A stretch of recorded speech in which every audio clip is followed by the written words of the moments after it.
Graça e paz. Amém. Amém. Amados, hoje é um dia importante para os cristãos. A ressurreição de Cristo. Para os judeus, a saída do Egito. Amém? O Senhor está vivo. E eu pergunto à igreja, é o tema da mensagem dessa noite: onde estão aqueles que morreram na fé ou foram arrebatados? Estão com Jeová já? Porque no Velho Testamento alguns já foram arrebatados. Pode se assentar. Essa é a mensagem desta noite. Onde estão os mortos em Cristo? Primeiramente, amados, o dia é muito especial, porque alguém poderia dizer: e eu, como estarei no dia de amanhã? O Senhor ressuscitou, e eu estarei em condições de estar na presença de Cristo? Esse é o maior desafio do cristão. O maior desafio do cristão não é ter prosperidade material. O maior desafio do cristão não é estar com sucesso aqui na terra, porque estamos aqui de passagem, apenas temporariamente. A nossa morada não é aqui. A nossa morada definitiva para aqueles que creem no Senhor é na eternidade. E por isso os cristãos estão felizes nesta noite, porque o Senhor prometeu que aquele que acreditasse no Senhor até o fim receberia a glória e a salvação. Abrimos a mensagem dessa noite e perguntamos: onde estão os mortos em Cristo? Primeiramente, cremos que os que morreram na fé ou foram arrebatados já estão com Jeová. A Bíblia diz que Deus tomou Enoque para si em Gênesis capítulo 5, versículo 21 a 24.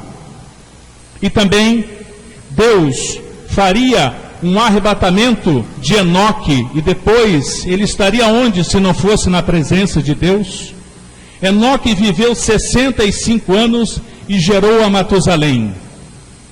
Andou Enoque com Deus, depois que gerou a Matusalém, 300 anos, e gerou filhos e filhas. Enoque não passou pela morte, mas Enoque foi arrebatado por Deus.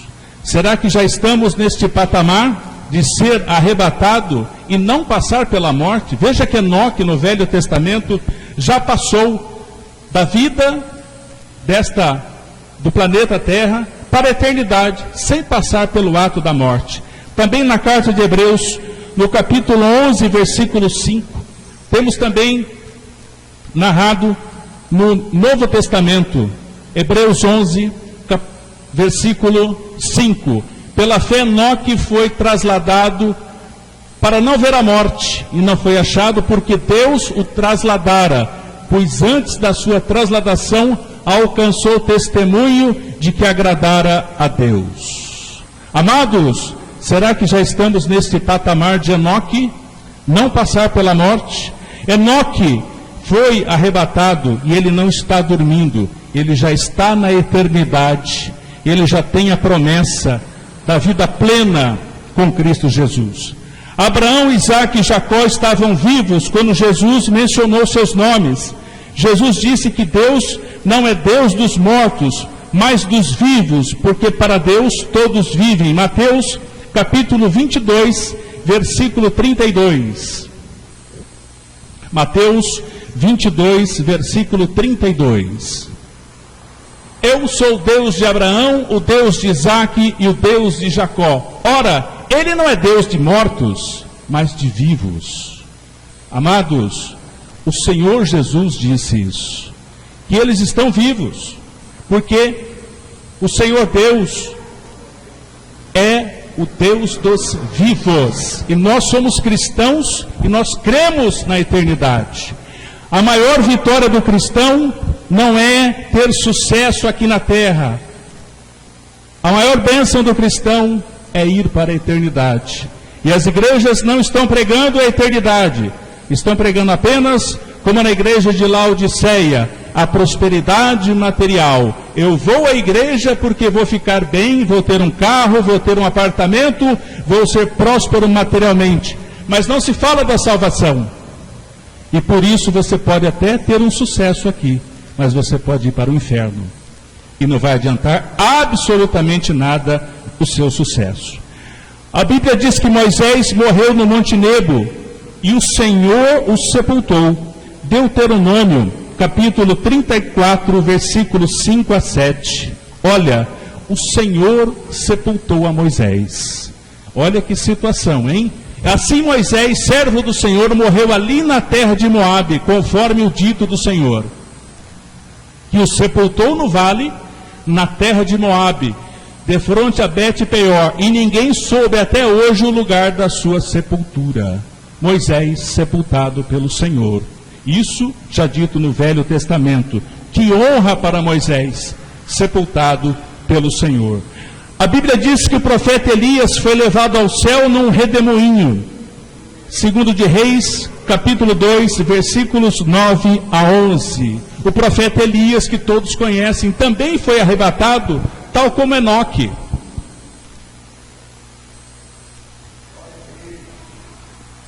Segundo Reis, capítulo 2, versículos 9 a 11. Deus tiraria seu profeta da terra para deixá-lo dormindo em algum lugar, como algumas denominações evangélicas dizem, que apenas dormimos? Não, nós passamos imediatamente, se somos verdadeiramente cristãos, da morte aqui na carne para a eternidade. Não vamos a lugar algum dormir, nós vamos para a eternidade.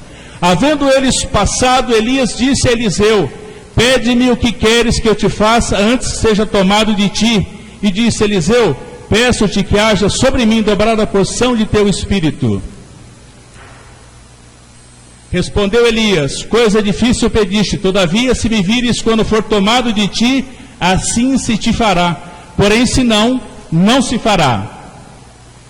Indo eles caminhando e conversando, eis que um carro de fogo com cavalos de fogo separou um do outro. E Elias subiu ao céu num redemoinho. Elias também não passou pela morte, assim como Enoque. Deus tiraria o profeta Elias para ficar dormindo em algum lugar? Absolutamente. Elias também foi para a eternidade. Deus veio até seu Filho Jesus Cristo no Monte das Transfigurações e trouxe consigo duas testemunhas, personagens principais do Velho Testamento, Moisés e Elias. Moisés havia morrido há 1400 anos, Elias, arrebatado, 800 anos. Mateus, capítulo 17, versículos 1 a 8. Mateus 17, versículos 1 a 8. 6 dias depois, tomou Jesus consigo a Pedro, a Tiago e a João, irmão deste, e os conduziu à parte a um alto monte. E foi transfigurado diante deles. O seu rosto resplandeceu como o sol, e as suas vestes tornaram-se brancas como a luz. E eis que lhes apareceram Moisés e Elias, falando com ele. Pedro, tomando a palavra, disse a Jesus: Senhor, bom é estarmos aqui. Se queres, farei aqui 3 cabanas, uma para ti, outra para Moisés e outra para Elias. Estando ele ainda a falar, eis que uma nuvem luminosa os cobriu, e dela saiu uma voz que dizia: este é o meu filho amado, em quem me comprazo. A ele ouvi. Os discípulos, ouvindo isso, caíram com o rosto em terra e ficaram grandemente atemorizados. Chegou-se, pois, Jesus, e tocando-os disse: levantai-vos e não temais. Moisés e Elias. Moisés, sepultado pelo Senhor, Elias, arrebatado. Amados, eu não sei qual igreja, qual local você foi antes, mas esse texto nos mostra claramente que quem morreu na fé está arrebatado, está vivo com o Senhor Deus. E aqui não há nenhuma dúvida que as duas testemunhas do Velho Testamento falam contra a reencarnação. Moisés e Elias não são reencarnações de nada.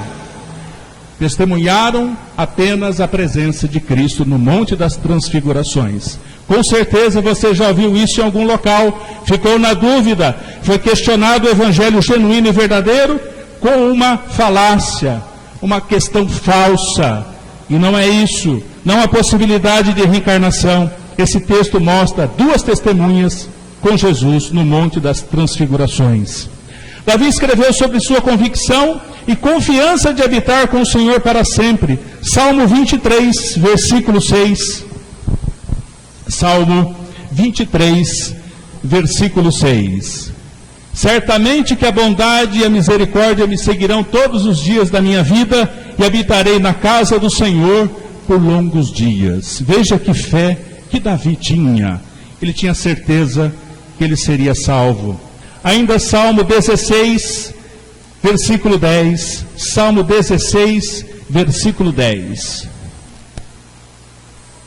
Pois não deixarás a minha alma no Seol, nem permitirás que o teu santo veja a corrupção. A promessa para os salvos não é ir ao Seol, em hebraico, o lixo de Jerusalém, a imundícia, a coisa que não presta. O salvo não vai para o Seol, o salvo vai para a eternidade. Salmo 17, versículo 15. Salmo 17, versículo 15. Quanto a mim, em retidão contemplarei a tua face, eu me satisfarei com a tua semelhança quando acordar. Esse acordar aqui, amados, não é acordar no sentido nosso, o acordar na eternidade, no sentido de uma metáfora, amém? O acordar aqui não é acordar como nós todos os dias fazemos, mas estar na eternidade. Agora pergunta para a igreja: os que morrem em Cristo estão no céu? Jesus nos contou uma parábola para nos revelar o que acontece depois da morte. Céu ou inferno como morada definitiva. Lucas, capítulo 16, vamos dos versículos 19 a 31.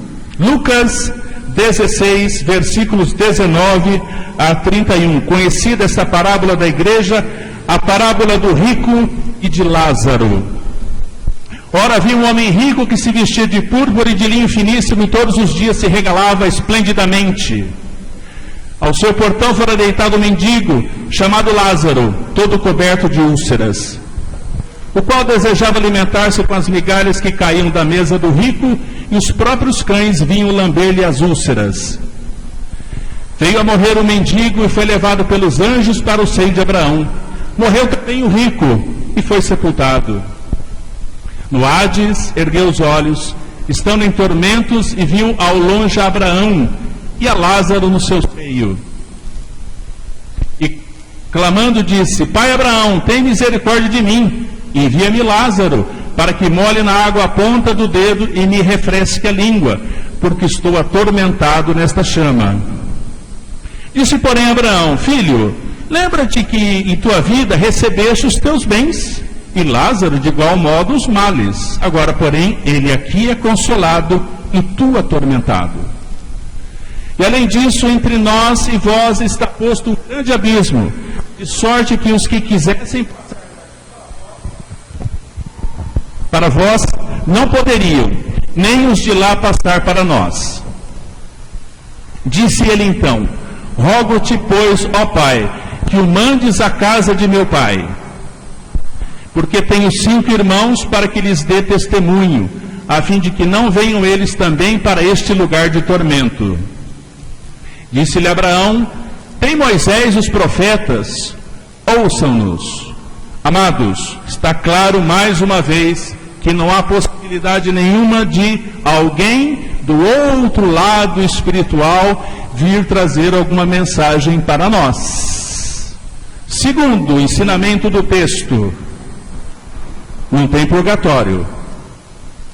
Ou tem céu, ou tem inferno. Não adianta você pensar assim: puxa vida, aquela pessoa que morreu, eu estou na dúvida se ela está no céu, ou está no inferno.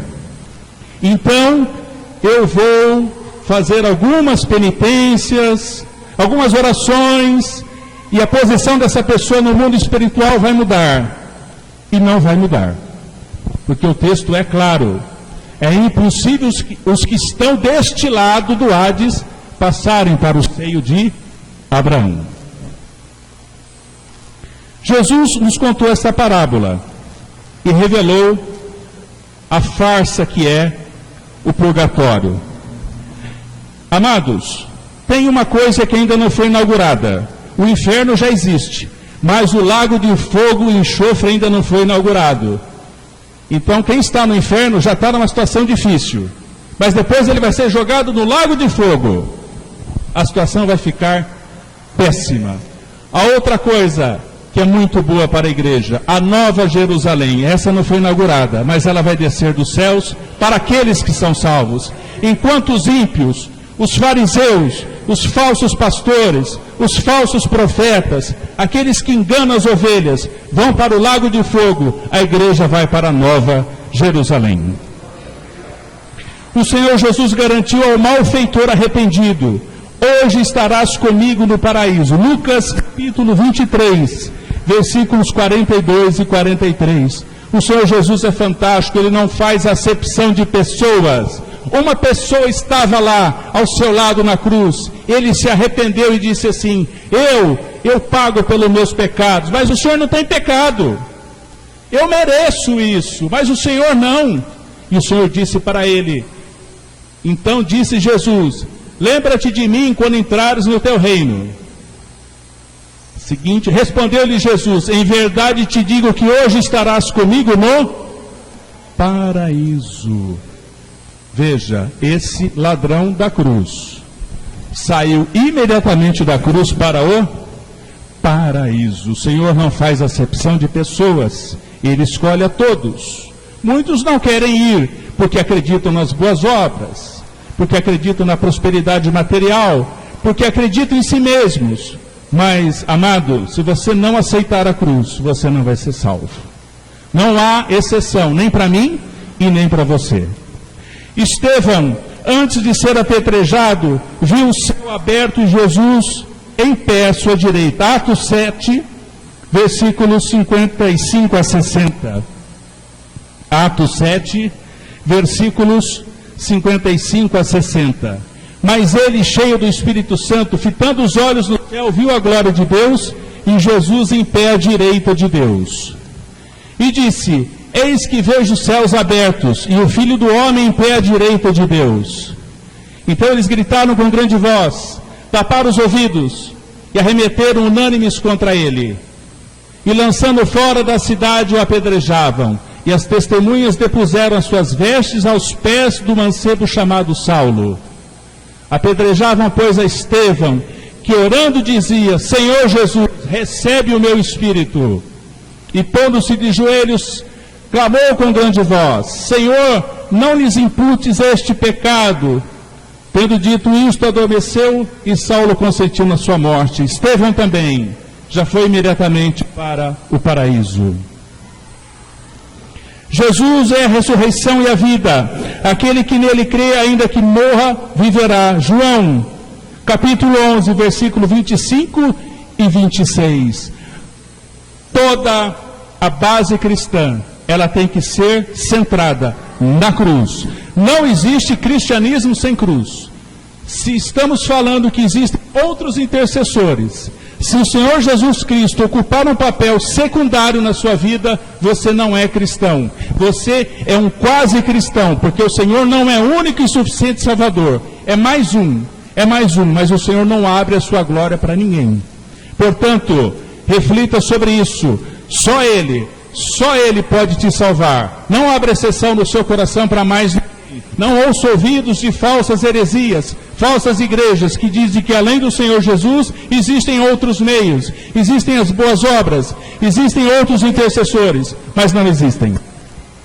Declarou-lhe Jesus: eu sou a ressurreição e a vida. Quem crê em mim, ainda que morra, viverá. Este é o Senhor Jesus, é o que nos promete a eternidade. E sabe quanto você paga por isso, amado? Nada.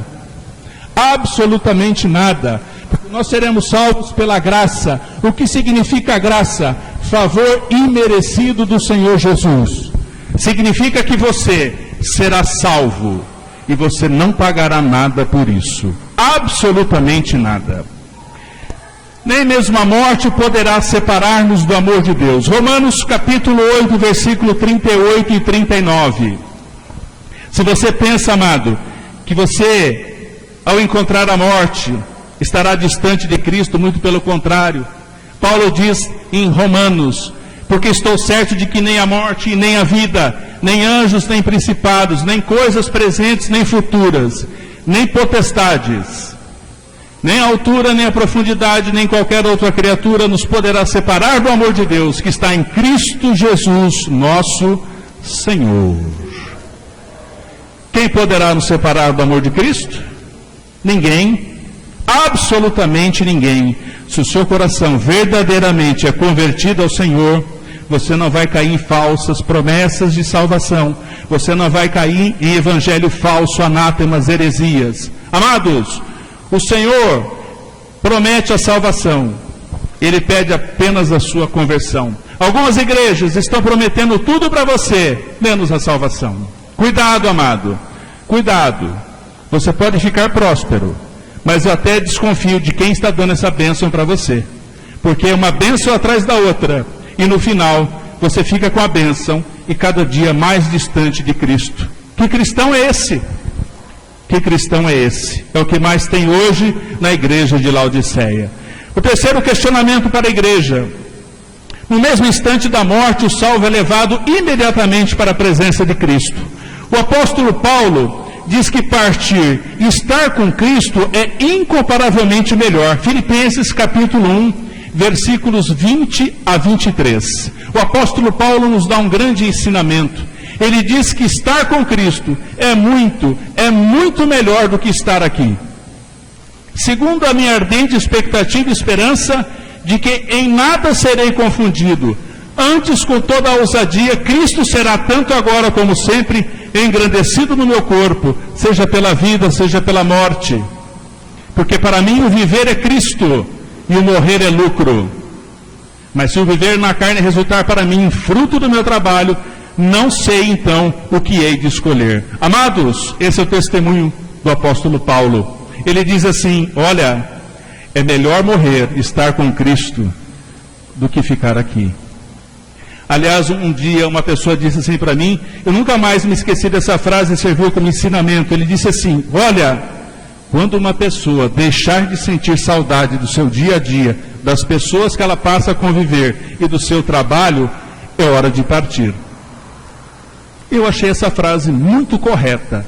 Quando você deixa de ter saudade do seu local de trabalho, das pessoas que você convive, você tem vontade de partir. Mas a dúvida é, partir para onde? Porque se você estiver em Cristo, você vai para a eternidade. Mas se você não o aceitou em vida, como único e suficiente Salvador, você não terá essa promessa. Paulo diz que preferia deixar o corpo e habitar com o Senhor. Segunda carta de Coríntios, capítulo 5, versículo 8. Segunda carta de Coríntios, capítulo 5, versículo 8. Segunda carta de Coríntios, capítulo 5, versículo 8. Temos bom ânimo, mas desejamos antes estar ausentes deste corpo, para estarmos presentes com o Senhor. Veja que interessante, amados, o apóstolo Paulo não faz nenhuma vontade de ficar mais aqui. Ele diz que tudo é melhor estar com Cristo, buscar a Cristo e morrer com Cristo. Que interessante esse testemunho de Paulo. Por que Paulo disse isso, hein? Por que ele diz que é melhor estar com Cristo? A própria resposta está com o próprio apóstolo Paulo. Segunda carta de Coríntios, capítulo 12, versículos 1 a 4. Talvez só ele tivesse, além do apóstolo João que escreveu o Apocalipse, teria ele a visão dos céus. Veja o que Paulo disse no capítulo 12, versículos 1 a 4. É necessário gloriar-me, embora não convenha, mas passarei a visões e revelações do Senhor. Conheço um homem em Cristo que há 14 anos, se no corpo não sei, se fora do corpo não sei, Deus o sabe, foi arrebatado até o terceiro céu. Sim, conheço tal homem, se no corpo, se fora do corpo não sei, Deus o sabe, que foi arrebatado ao paraíso, e ouviu palavras inefáveis, as quais não é lícito ao homem referir. Paulo teve essa experiência de conhecer o terceiro céu. Ele disse, é muito melhor lá do que aqui. Portanto, se eu ir para lá, não estou perdendo nada. Estou apenas muito melhor lá do que ficar aqui. Os salvos que morreram em Cristo, amados, estão no terceiro céu, desfrutando da comunhão plena diante de Deus e de Cristo, orando e adorando. Apocalipse, capítulo 6, versículos 9 a 11. Apocalipse, capítulo 6, versículos 9 a 11. Vejam o que o apóstolo João já revelou em Apocalipse. Quando abriu o quinto selo, vi debaixo do altar as almas do que tinham sido mortos por causa da palavra de Deus e por causa do testemunho que deram. E clamaram com grande voz, dizendo: até quando, ó soberano, santo e verdadeiro, não julgas e vingas o nosso sangue dos que habitam sobre a terra? E foram dadas a cada um deles compridas vestes brancas, e foi-lhes dito que repousassem ainda por um pouco de tempo, até que se completasse o número de seus conservos, que haviam de ser mortos, como também eles o foram. Aqui, amados, os salvos, que já estariam na eternidade, clamam. E aqueles que vêm aí da tribulação: o Senhor não vai parar a tribulação, é hora de terminar. Ele diz: ainda não. Ainda há alguns que serão mortos para que chegue a eternidade. Qual é o ensinamento dessa passagem do Apocalipse? Nós agora seremos salvos crendo no Senhor sem nada a pagar. Porém, se você não aceitar e vier a tribulação, você vai ter que entregar a sua vida para conhecer a eternidade. É o preço, porque as vestes brancas serão manchadas de sangue. Porque o anticristo vai dizer: você vai me aceitar como seu líder espiritual? Se você disser sim, você vai para o inferno. Se você se rebelar e disser não, ele vai te matar. Então agora, para a igreja é na graça, mas lá na tribulação, você vai ter que entregar a sua vida. Portanto, amado, esse é o momento de você se converter. Apocalipse 7, versículos 9 a 17. Apocalipse 7, versículos 9 a 17. Veja a visão que João teve. Versículo 9. Depois destas coisas olhei, e eis uma grande multidão que ninguém podia contar, de todas as nações, tribos, povos e línguas, que estavam em pé diante do trono e em presença do Cordeiro, trajando compridas vestes brancas e com palmas nas mãos. E clamavam com grande voz: salvação ao nosso Deus, que está sentado sobre o trono, e ao Cordeiro. E todos os anjos estavam em pé ao redor do trono, e dos anciãos e dos 4 seres viventes, e prostraram-se diante do trono sobre seus rostos, e adoraram a Deus, dizendo: amém, louvor e glória e sabedoria, e ações de graças e honra, o poder, a força ao nosso Deus pelos séculos dos séculos, amém. E um dos anciãos me perguntou: estes que trajam as compridas vestes brancas, quem são eles e de onde vieram? Respondi-lhe: meu Senhor, tu sabes. Disse-me ele: estes são os que vêm da grande tribulação, e levaram as suas vestes brancas e as branquearam no sangue do Cordeiro.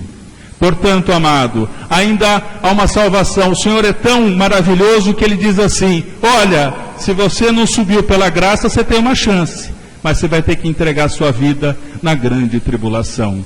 Você vai ter que entregar, não tem como, porque o anticristo vai querer que você o siga como líder espiritual. Ele vai dizer: siga-me, eu vou fazer tudo melhor, a Terra vai ser um planeta fantástico. E você disser assim: eu não vou seguir o anticristo, você vai morrer. Mas você vai lavar suas roupas, as vestiduras ficarão brancas com manchas de sangue, mas você será salvo. Quando a Bíblia fala de morrer como dormir, trata-se de uma metáfora usada para indicar que a morte é temporária para os cristãos, como temporário é o sono. Mateus capítulo 9, versículo 24. Mateus 9, capítulo 9, versículo 24. Disse: retirai-vos, porque a menina não está morta, mas dorme. E riam-se dele. Essa é a passagem da filha do Jairo. Lembram-se? A filha do Jairo. Ainda Mateus 27, versículo 52. Mateus 27, versículo 52. Os sepulcros se abriram, e muitos corpos de santos que tinham dormido foram ressuscitados. Amados, dormido aqui entre aspas. Amém? Atos, capítulo 7, versículo 60. Atos, capítulo 7, versículo 60. E pondo-se de joelhos, clamou com grande voz: Senhor, não lhes imputes este pecado. Tendo dito isto, adormeceu Estevão, E Saulo consentia na sua morte. Primeira carta de Coríntios, capítulo 15, versículo 6. Primeira carta de Coríntios, capítulo 15, versículo 6. Depois apareceu a mais de 500 irmãos de uma vez, dos quais vive ainda a maior parte, mas alguns já dormiram. Agora, no mesmo capítulo, versículo 16, 15 e 16. 15 e 16, 16, 15 e 16, mais um. Porque se os mortos não são ressuscitados, também Cristo não foi ressuscitado. Ora, se Cristo ressuscitou, a sua igreja vai ressuscitar. Não tem como. Versículo 18. Logo também, os que dormiram em Cristo estão perdidos. Continuando. 20. Mas na realidade Cristo foi ressuscitado dentre os mortos, sendo Ele as primícias dos que dormem. Deus, por meio de Cristo, no dia do arrebatamento da igreja, trará em sua companhia os salvos que morreram. Carta 1 de Tessalonicenses, capítulo 4, versículo 14. Primeira carta de Tessalonicenses, capítulo 4, versículo 14. Porque se cremos que Jesus morreu e ressurgiu, assim também os que dormem, Deus, mediante Jesus, os tornará a trazer juntamente com Ele. Amados, olha que promessa interessante.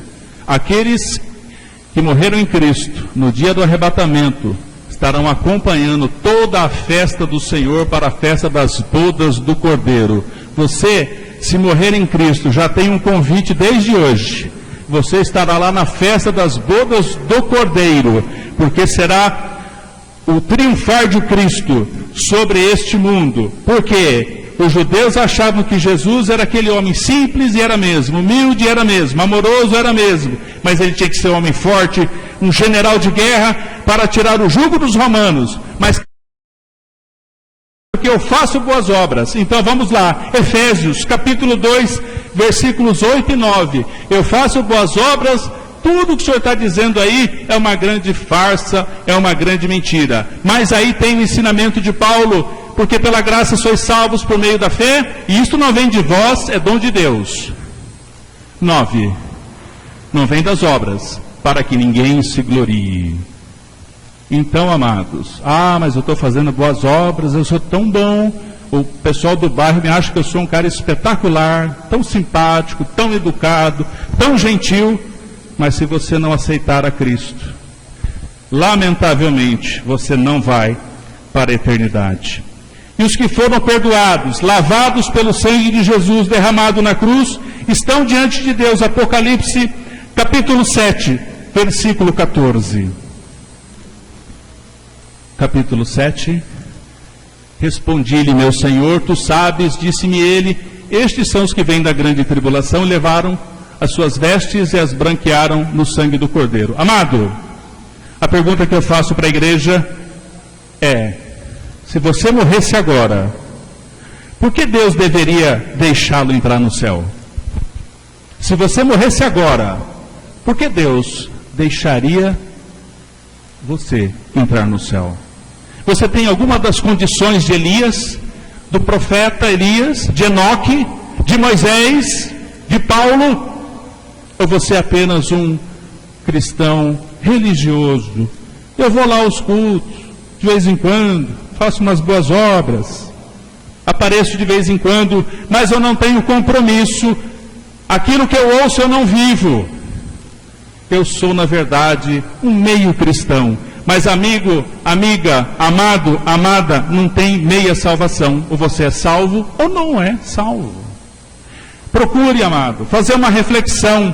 O Senhor me trouxe essa mensagem hoje à tarde. Eu confesso à igreja que até as 3 horas eu não tinha nada para passar à igreja. Mas aí o Senhor me disse, leve essa mensagem, eu não sei porquê. Se alguém está em dúvida da sua salvação, é hora de fazer uma reavaliação. Se você achava que dava para ser meio cristão, é melhor você ser um cristão inteiro. Se você achava que fazer boas obras você seria salvo, você não vai ser salvo, amado. Eu fui convertido em 2002. E da onde que eu vim? enganado lá por Efésios 2, 8 e 9. Eu frequentava lá a doutrina espírita. Mas um dia eu li a Bíblia inteiramente e disse assim: caramba, esse evangelho aqui segundo Kardec é falso. Mas aí eu fui achando as respostas. E a resposta que mudou meu coração está na carta de Hebreus. Carta de Hebreus 9, 27. Hebreus 9, 27. E como aos homens está ordenado morrerem uma só vez, vindo depois o juízo. Cadê a teoria da reencarnação? Cadê a teoria da reencarnação? Cadê a teoria das boas obras? Ah, mas eu ia lá, o pessoal tem uma oratória bonita, e tem mesmo, eles falam bonito lá. E você entra de cabeça. E aí você faz lá a fila do sopão, a fila da roupa, a fila não sei do que, a fila... Mas, amado, você está sendo condenado e não está sabendo. Você está sendo inconscientemente levado pelo Satanás para a sua perdição. Você diz assim: puxa, mas eu participei da assistência social, eu fiz isso, eu fiz aquilo, mas eu não aceitei a Cristo. Eu gostava do Gandhi, eu gostava do Buda, eu gostava não sei do que. E a cruz? Ninguém falava da cruz. Então, amados, da ideia de que você pode ser salvo sendo bom, da ideia de que você pode ser salvo sendo simpático, da ideia de que você pode ser salvo sendo educado, sendo gentil, mas não é isso que Cristo pede. Ele disse lá ao ladrão da cruz: você confessou o teu pecado? Eu te levo agora para o paraíso. Eu não quero nenhum intelectual perto de mim, eu não quero alguém que leia 500 livros, eu quero um coração convertido, amado. Eu confesso que entrei, mas saí. Se você ainda está aqui e está lá, é hora de reavaliar. O Senhor te chama nessa noite para fazer um encontro verdadeiro. Porque hoje o cristão comemora a ressurreição, mas ele mesmo não sabe se será salvo. E amados, a Páscoa não é abrir colinho de chocolate. Comer chocolate é bom, mas não salva. Comer chocolate é bom, mas não salva. Se você deu muitos ovos de Páscoa para o seu filho, mas não falou verdadeiramente da ressurreição de Cristo, você só gastou dinheiro. Você entrou no mundo do capital. Você procurou ser o pai politicamente correto, a mãe politicamente correta, mas você não foi um cristão verdadeiro. Você entregou a salvação do seu filho para o mundo. E a Bíblia diz que os filhos são herança do Senhor. Lá no dia final, você será cobrado. Amados, para encerrar, muitos de nós temos pecados. Eu também tenho muitos pecados. Todo dia eu faço um pecado, mas no final do dia eu tento orar para: Senhor, me perdoa aí que essa foi demais. Não é verdade? Não tem quem não peque. Mas nós temos um que é o nosso mediador. Quando o sangue do Senhor caiu da cruz, ele passou a ser o nosso sumo sacerdote. Está na carta de Hebreus. E ele intercede por nós 24 horas por dia. Amados, para encerrar, que você seja, nesse 2014, um cristão verdadeiro, um cristão que viva o Evangelho. Não tente ser politicamente correto, não. Se alguém pregar um evangelho diferente, faça como Paulo. Isso é anátema, isso é falso. Eu não aceito. Porque eu quero é viver para Cristo, como Paulo. Morrer com Cristo é lucro. Agradeço a oportunidade e abençoo essa igreja maravilhosa. Cada dia que eu venho aqui, ela está mais bonita, e a pastora Lourdes pelo convite. Amém.